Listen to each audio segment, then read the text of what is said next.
नमस्कार दोस्तों, स्वागत है आप सभी का इस वीडियो में। जैसे कि आप देख पा रहे हैं, आज हम लोग मॉड्यूल 6 पर आ चुके हैं। जी हाँ, ये अंतिम मॉड्यूल है और यहाँ हम 3 लेक्चर्स देखेंगे। इसके बाद 2 लेक्चर्स और रहेंगे, जिससे हमारा पूरा मॉड्यूल खत्म होने वाला है। यहाँ विशेष रहने वाला है कि आप लोग किस तरीके से एक अच्छा पेपर तैयार करें, उसके लिए क्या स्ट्रेटेजी होनी चाहिए, किस तरीके से क्वेश्चनिंग को हमें ड्राफ्ट करना हो, कैसे क्वेश्चन को रिसर्च करके निकालना जिससे बच्चों को बेनिफिट हो, उनके बड़े बड़े एग्जाम्स हो, चाहे वो बोर्ड एग्जाम हो या फिर ऐसा हो कि उनको जो सिखाया जा रहा है उनका वहाँ पे एनालिसिस भी किया जा सके। इन चीज़ों को समझने के लिए चलिए हम लोग बगैर किसी देरी के शुरू करते हैं।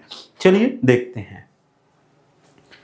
सबसे पहले रियलिटी चेक देख लेते हैं। रियलिटी चेक यही है कि टीचर्स की हेल्प करते हैं एग्जाम। ध्यान रखना है, एग्जाम हेल्प्स टीचर्स, यानी कि टीचर्स की हेल्प करते हैं। कैसे करते हैं कि सबसे पहले लर्निंग चेक करते हैं। क्या करते हैं? लर्निंग चेक करते हैं। नंबर 2 पे क्या है कि जो भी बच्चों के वीक एरियाज होते हैं उन वीक एरियाज को आइडेंटिफाई करते हैं। नंबर 3 पर टीचिंग को इम्प्रूवमेंट करने के लिए उनको पता होना चाहिए कि बच्चों में ये कमी है और हमें इस चीज को इम्प्रूव करके, अपने आप को इम्प्रूव करके ऐसे रिप्रेजेंट करना है। तो यहाँ कहीं ना कहीं टीचर को दिशा मिल जाती है कि बच्चों को अब कैसे सिखाना है। तो exam are not just for a marks, है ना। तो एग्जाम क्या है? मार्क्स अकेले नहीं है। ये क्या है? टीचर को एक दिशा देता है कि टीचर को आगे क्या करना है। इन चीजों को आज हम लोग समझेंगे। रूल ऑफ असेसमेंट, यानी कि जो असेसमेंट का मतलब होता है किसी भी चीज को आंकना या किसी भी चीज के बारे में जानकारी निकालना। तो असेसमेंट एक तरीके का टेस्ट हो जाता है। तो क्या है? सबसे पहले भाई अंडरस्टैंडिंग को मेजर करता है असेसमेंट, ठीक है। दूसरा है स्टूडेंट की प्रोग्रेस को ट्रैक करता है। थर्ड नंबर पर आइडेंटिफाई करता है लर्निंग गैप्स को। कैसे? मतलब भाई बच्चों में क्या कमी रह गई है, बच्चा ये पर्टिकुलर कॉन्सेप्ट क्यों नहीं सीख पाया, उसमें क्या गैप रह गया, क्या उसने इससे पहले क्लास नहीं ली थी या उसके बेसिक्स क्लियर नहीं है। तो भाई असेसमेंट यानी कि टेस्ट जो होते हैं बच्चों के गैप को आइडेंटिफाई करने में मदद करते हैं, ठीक है। स्टूडेंट के प्रोग्रेस को चेक करने में मदद करते हैं और उसके बाद अंडरस्टैंडिंग मेजर करते हैं कि बच्चे में कितना विकास हुआ है। तो ये चीजें हमें असेसमेंट के माध्यम से देखने को मिलती हैं। अच्छा, एक अच्छा पेपर, उसमें क्या क्या क्वालिटीज होनी चाहिए ये पता करने के लिए आज हम यहाँ पे इन चीजों को समझने की कोशिश करते हैं। जैसे कि यहाँ देखने को मिल रही है, what makes a good question paper, मतलब क्या चीजें होती हैं जो क्वेश्चन पेपर को अच्छा बना देती हैं। इन 3 पहलुओं को समझेंगे। सबसे पहले भाई हमें यहाँ डिफिकल्टीज के लेवल को फिक्स करना होगा। कितना % डिफिकल्टी लेवल देना है? भाई 30% ईजी है, 50% मॉडरेट हो गया है, 20% बहुत ज़्यादा हार्ड कर दिया, ऐसे भी किया जाता। तो बैलेंस्ड करना होता है डिफिकल्टी लेवल को। पहली चीज इसको भी ध्यान रखना, हमेशा याद रखना, पेपर बनाते समय माइंडसेट रहे 30% हमारा कैसा ईजी, 50 मीडियम और उसके बाद 20% डिफिकल्ट रहे। ये चीज का पहला। दूसरा है fair for all student.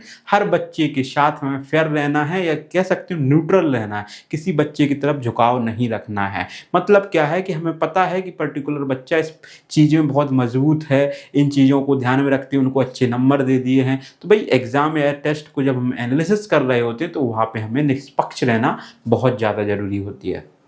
Third number पे क्लियरेंस, यानी कि जो भी आप दे रहे हो वो बिल्कुल क्रिस्टल क्लियर हो। पेपर में आपने जो भी टाइप किया है, जो भी पेपर में आपने प्रेजेंट किया है, बच्चे उसका कुछ अलग मीनिंग ना निकल पाए, बच्चों को सीधे समझ में आ जाए कि इस पेपर में पर्टिकुलर क्वेश्चन में ये बात पूछी गई है और इसका ये आंसर है। तो हम जो भी चीज़ों को ड्राफ्ट करें वो हमेशा क्लियर होना चाहिए। ये 3 चीज़ों की जहाँ पैरामीटर्स को हम फिक्स कर लेते हैं तो हमारा पेपर क्या हो जाता है? एक बेहतर पेपर बन जाता है। इस चीज़ को हमेशा ध्यान रखना है। यहाँ तक चीजें क्लियर होनी चाहिए। टाइप ऑफ क्वेश्चंस, अच्छा क्वेश्चंस में क्या क्या चीजों को हमें डालना चाहिए जब भी हम असेसमेंट करते हैं। सबसे पहले हम थोड़े से ऑब्जेक्टिव क्वेश्चंस डालते हैं, यानी कि एमसीक्यू बेस्ड होते हैं, सही गलत, जिसको 4 ऑप्शंस में से एक सही होता है, ठीक है। शॉर्ट आंसर्स भी डालने होते हैं क्योंकि बच्चे कम लाइन में 2 से 3 लाइन में यहाँ पे आंसर दे सकें, और कुछ लॉन्ग आंसर डालने होते हैं। इस तरीके से हम अपना क्या एक फॉर्मेट तैयार कर देते हैं, ठीक है। उसके बाद भाई क्वेश्चंस को बैलेंस करने के लिए हमें किस तरीके से मॉड्यूल सेट करना होता है, जैसे कि मैंने अभी बताया आप लोगों को कि सबसे पहले इजी क्वेश्चंस रखने होते हैं, थोड़े से मॉडरेट क्वेश्चंस रखने होते हैं और उसके बाद थोड़े से चैलेंजिंग क्वेश्चन रखने होते हैं। इससे क्या होता है? पेपर बहुत मजबूत बन के आता है। इजी का परसेंटेज मैंने बताया आपको, कम से कम 30%, मॉडरेट का 50% और 20% आपका चैलेंजिंग क्वेश्चन का होना चाहिए।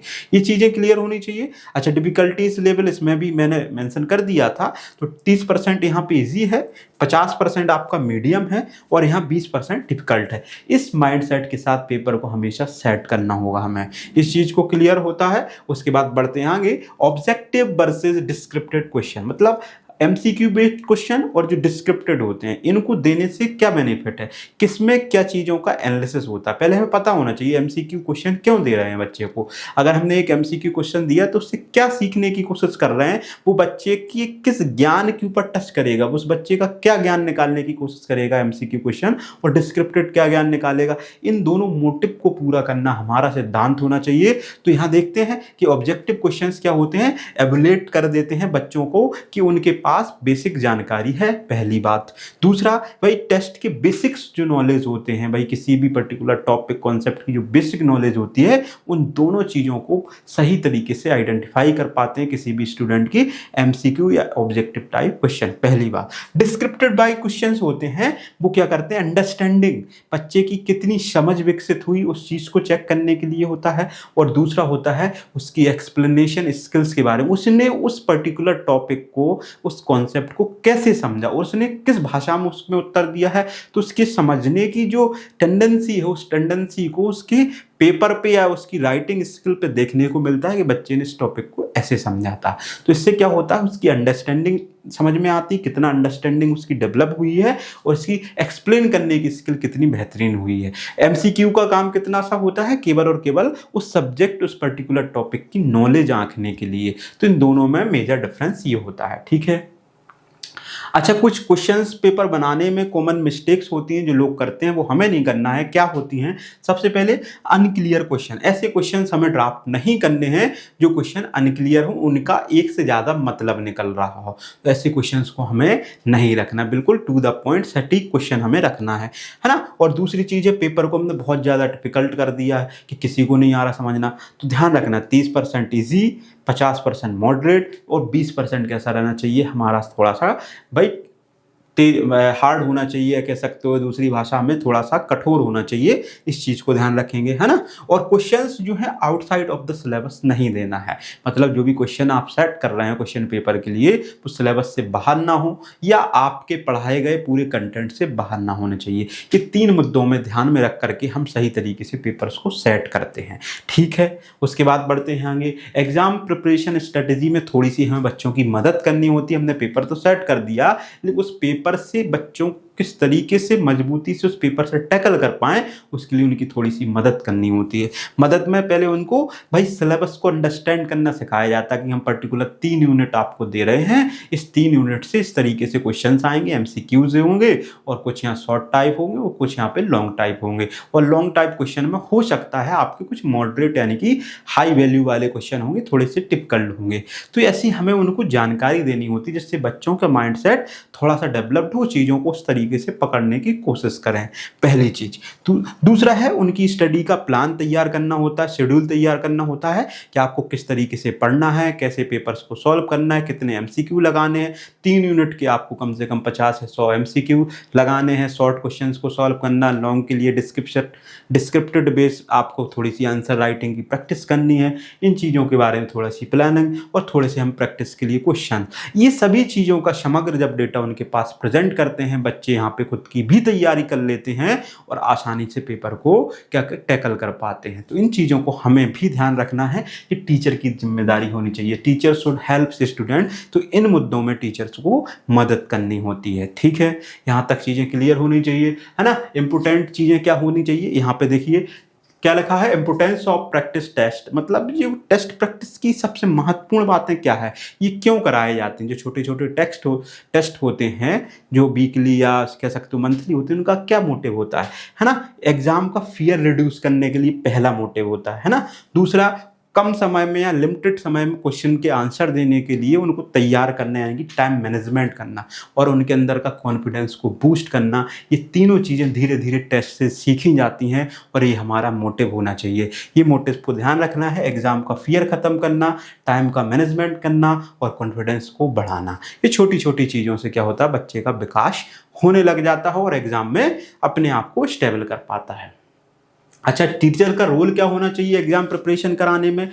भाई कोई भी बच्चे को एग्ज़ाम प्रिपेयर्ड कराना है, जो भी एग्ज़ाम आने वाला है, बोर्ड एग्ज़ाम जो आने वाला है और मंथली टेस्ट करा रहे हैं, तो यहाँ पर टीचर का क्या रोल होना चाहिए? यहाँ पर टीचर का रोल होना चाहिए सही तरीके से गाइडेड रिवीजन कराएं कि आपको ये पर्टिकुलर चीज़ें पढ़नी है, ठीक है। दूसरा भाई चीज़ों को एक्सप्लेन कराना है, जो इंपॉर्टेंट टॉपिक्स हैं उनको अच्छे से क्या है याद कराना है या समझाना है, कॉन्सेप्ट क्लियर कराना है। उसके बाद मोटिवेट भी करना है। मोटिवेट इसलिए करना है क्योंकि बच्चे उस समय पे प्रेशर में रहते हैं। इस प्रेशर को रिलीज करने के लिए उनको मोटिवेट करना बहुत ज़रूरी होता है।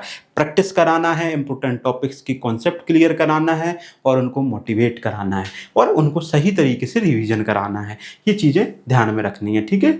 अच्छा, आप लोगों के लिए एक मिनी एक्टिविटी है। इस एक्टिविटी में आप लोगों को 5 क्वेश्चंस को तैयार करना है। उसमें भाई इजी, मीडियम, डिफिकल्ट सभी प्रकार के आपके जोनर होना चाहिए और एक आप टेस्ट पेपर अपने बच्चों के लिए तैयार करेंगे। ये आपका क्या है, एक आपके लिए कह सकते हैं टेस्ट है या कह सकते हैं आप लोगों के लिए तैयारी का असेसमेंट है। तो यहाँ तक चीज़ें हम लोगों ने समझी। अब सीधे चलते हैं कहाँ पे कि पेपर कैसे सेट होता है, उस पूरे मुद्दे को समझने की कोशिश करते हैं। तो ध्यान रखना है आप लोगों को, ठीक है। यहाँ पे देखिए, जैसे कोई भी एक AI टूल ले लेते हैं साधारण सा, ठीक है। AI टूल में आपको एक ऑप्शन देखने को मिलता है, ध्यान रखना है, डीप रिसर्च। क्या आप देख पा रहे हैं डीप रिसर्च? इस पे जैसे ही आप क्लिक करते हैं टैग हो जाता है डीप रिसर्च, ठीक है। अब डीप रिसर्च में अगर मान लीजिए हम कोई भी पर्टिकुलर चीज़ों के बारे में रिसर्च करना चाहते हैं तो यहाँ पे डालेंगे कि हमें क्या करना है कि भाई SST के पिछले 10 सालों में कितने क्वेश्चंस बार बार रिपीट हुए हैं यूपी बोर्ड के एग्जाम में, उसकी रिसर्च करो। तो यहाँ पे डालेगा वो क्या डालना है हमें, SST के आपके बार बार एग्जाम में रिपीटेडली कौन से क्वेश्चन रिपीट हुए यूपी बोर्ड एग्जाम में पिछले 10 सालों के क्वेश्चंस का कलेक्शन दें। तो क्या करेगा, पूरी वेबसाइट यूपी बोर्ड की गवर्नमेंट वेबसाइट्स पे जाएगा, अलग अलग जिन लोगों ने एनालिसिस किया यूट्यूब पे जाएगा, ये खुद जा करके सबकी रिसर्च करेगा। टाइम लेगा 2 से 5 मिनट और रिसर्च करने के बाद आपको बेहतरीन रिजल्ट देगा। जो रिजल्ट आप खोजने की कोशिश कर रहे थे उसने विद इन 5 मिनट में तैयार कर दिया। बड़े बड़े बोर्ड एग्जाम, बड़े बड़े एग्जाम, चाहे वो आपके SSC हो, बैंक हो, रेलवे, किसी भी एग्जाम में अगर आप इस स्ट्रेटजी को अप्लाई करोगे, क्या करना, डीप रिसर्च करना। डीप रिसर्च में जाकर के उन क्वेश्चंस की वेरिएशंस को उठा करके अगर उनकी प्रैक्टिस आप टेस्ट में बच्चों को कराते कितना बेनिफिशियल होगा। तो यहाँ पर हमने रिसर्च की थी, है ना, रिसर्च की थी। तो रिसर्च में क्या है, यूपी बोर्ड के 10 से 15 सालों के लिए बच्चों के लिए यहाँ क्वेश्चनिंग निकाली थी। जैसे यहाँ हिंदी में क्वेश्चनिंग के लिए निकाली कि श्रृंगार रस मॉडल का रचनाकार कौन है, ये 4 बार रिपीट हुआ 2011, 14, 17, 20 में। उसके बाद भारतीय संविधान के किस अनुच्छेद में प्रत्येक राज्य को द्विसदनीय विधानसभा की व्यवस्था करनी होगी, 15, 18, 21। आपने कितने साल के लिए उसमें फिल्टर लगाया, उतने साल का ऐसा क्वेश्चन उठा करके देगा जो बार बार रिपीट हो रहा हुआ, किसी भी एग्जाम में लगा लें। अच्छा, दूसरी बात ध्यान रखनी है, अगर इस डीप रिसर्च सॉफ्टवेयर को आप यूज करना चाहते हैं, ChatGPT से कर रहे हैं या किसी भी AI टूल से, मेरा सजेशन है आप लोग गूगल जेमिनाई से करें। वो रिसर्च में बहुत ज़्यादा मजबूत है। यहाँ पे किसी भी बड़े से बड़े एग्जाम को क्रैक करने के लिए आप इस डीप रिसर्च टूल का अगर इस्तेमाल करते हैं, मेरी गारंटी है उस एग्जाम में आप बेहतर कर पाएंगे। ये हमारा खुद का एक सीखा गया, कह सकते हो यूज किया गया एक बेहतरीन एक वो है, कह सकते हैं कि यहाँ पे हम लोगों ने बेनिफिट उठाया था। उस बेनिफिट से आप लोगों को यहाँ पे बताने की कोशिश की गई। अब मान लीजिए कोई भी क्वेश्चंस हैं, उन क्वेश्चंस को हमने मान लीजिए तैयार कर लिया है। तैयार करने के लिए हम लोग क्या करते हैं, उन चीज़ों को भाई सिलेक्ट करने के बाद आसानी से किसी भी वर्ड फाइल में जा करके पेस्ट कर देते हो, पेपर तैयार हो जाता है। तो आपका मेन मोटिव यही है आप लोगों को सिखाने का कि हमें डीप रिसर्च करना आना चाहिए। अब साधारण से समझाए देते हैं, जैसे कि यहाँ पे हमने डीप रिसर्च पे यहाँ पे लगाए देते हैं डीप रिसर्च, ठीक है। डीप रिसर्च में लगा दिया है ना, यहाँ PYQ questions railways in 5 year, ठीक है। और ये यहाँ पे डीप रिसर्च के लिए छोड़ दिया। ये क्या करेगा, पहले आपसे बोलेगा, क्वेश्चनिंग करेगा, उसके बाद फिर एक बार और यहाँ पे बटन को प्रेस करना होता कि हम डीप रिसर्च शुरू करें, तो आपको बोलना होगा कि बिल्कुल शुरू करें, फिर जाकर के समय लेता है। देखिए स्टार्ट होगा ये 51-52 सेकंड बाद और ये सभी पूरे कॉलम्स भरेगा और बेहतरीन रिसर्च करके आपको देगा। इस रिसर्च का मेन टॉपिक है कि आप अपने जितने भी क्वेश्चन पेपर्स हैं उसमें बेहतर तरीके से चीज़ों को पेश कर पाएँ। यही हमारा मुद्दा था। इस मुद्दे से अगर आप सीख पाते हैं तो आई होप बहुत अच्छा रहेगा। मिलते हैं अगले वीडियो में। बहुत बहुत धन्यवाद।